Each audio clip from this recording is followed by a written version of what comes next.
Praise the lord. ప్రభు అయిన యేసుక్రీస్తు నామమున విజన్ క్యూటీ ఫెలోషిప్ వారి అనుదిన బైబిల్ కార్యక్రమములకు ప్రేమతో మిమ్మల్ని ఆహ్వానిస్తూ ఉన్నాను. ప్రియులారా, నేటి దినము కొరకు ఏర్పాటు చేయబడినటువంటి లేఖన భాగము యెషయా గ్రంథము 1వ అధ్యాయము 21వ వచనం నుండి 31వ వచనం వరకు. యెషయా గ్రంథము 1వ అధ్యాయము 21వ వచనం నుండి 31వ వచనం వరకు.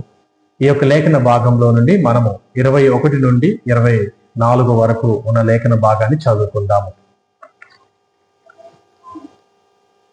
అయ్యో, నమ్మకమైన నగరము వేశ్య ఆయనే, అది న్యాయముతో నిండి ఉండెను, నీతి దానిలో నివసించెను. ఇప్పుడైతే నరహంతకులు దానిలో కాపురమున్నారు. నీ వెండి మస్తాయను, నీ ద్రాక్షరసము నీళ్లతో కలిసి చెడిపోయెను. నీ అధికారులు ద్రోహులు, దొంగల సహవాసులు, వారందరూ లంచము కోరుదురు, బహుమానముల కొరకు కనిపెట్టుదురు. తండ్రి లేని వారి పక్షమున న్యాయము తీర్చరు, విధవరాండ్ర వ్యాజ్యము విచారించరు.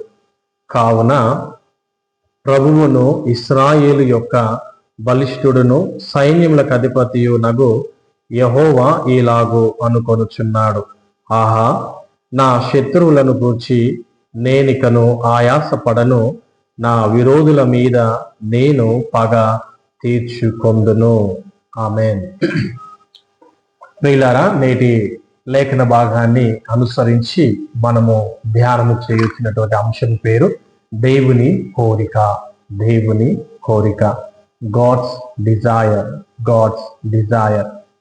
ఈ యొక్క లేఖన భాగాన్ని మనము పూర్తిగా చదివి ఆలోచన చేసి గ్రహించే విషయం ఏంటంటే, యూదా ప్రజలు పూర్వం దేవునికి నమ్మకంగా ఉండేవారు, కానీ ఇప్పుడు వారు ఆయనకు ద్రోహం చేశారు.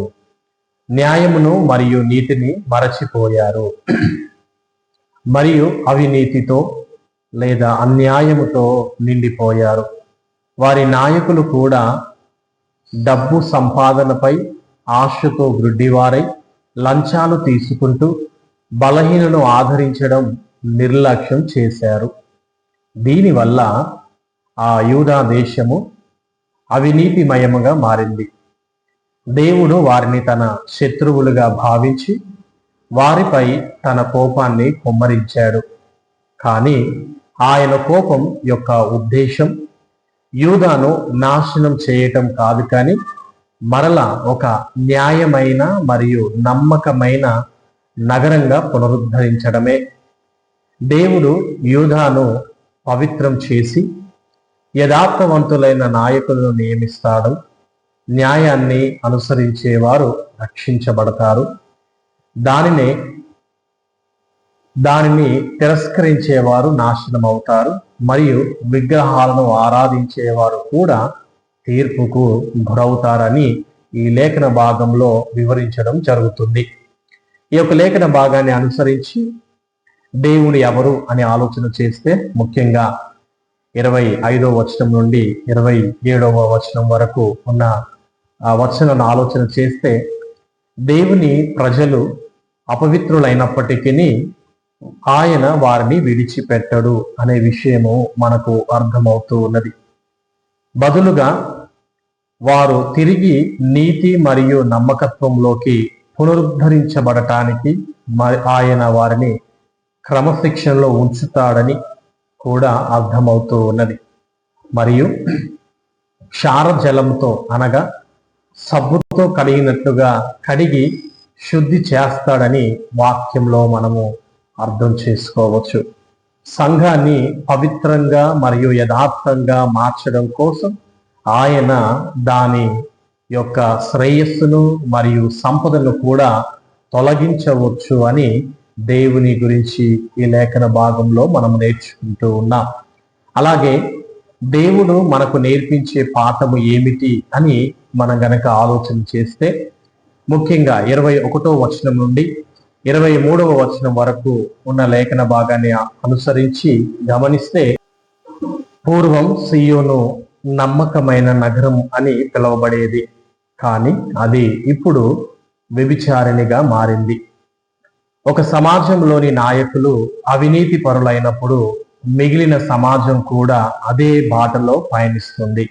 మరియు ఒక దేశం దుర్మార్గులైన రాజకీయ నాయకులచే పరిపాలించబడినప్పుడు ప్రజలందరూ బాధపడతారు.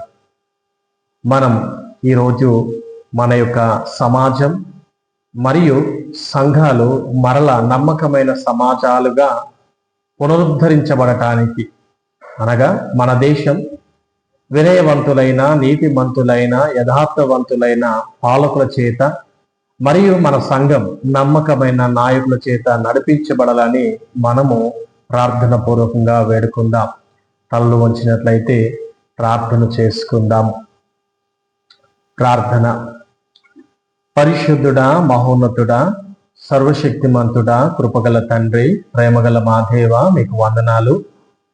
నేటి లేఖన భాగమును మేము అనుసరించి ప్రభువా మీ సన్నిధిలో మా యొక్క దేశంలో ఉన్నటువంటి నాయకులు, అలాగే మా సంఘంలో ఉన్నటువంటి నాయకులు, సేవకులు, పెద్దలు, ప్రభువా మరి తండ్రి మీరు కోరుకుంటున్నటువంటి ప్రభువా మరి తండ్రి చిత్తాన్ని ఉద్దేశించి నడుచుకునే నాయకులుగాను, ప్రభువా మరి తండ్రి పాలకులుగాను ఉండటానికి మీ కృపను చూపించి మహిమ పొందమని కోరుకుంటూ యేసుక్రీస్తు నామమున ప్రార్థించుచున్నాను నా తండ్రి, ఆమేన్.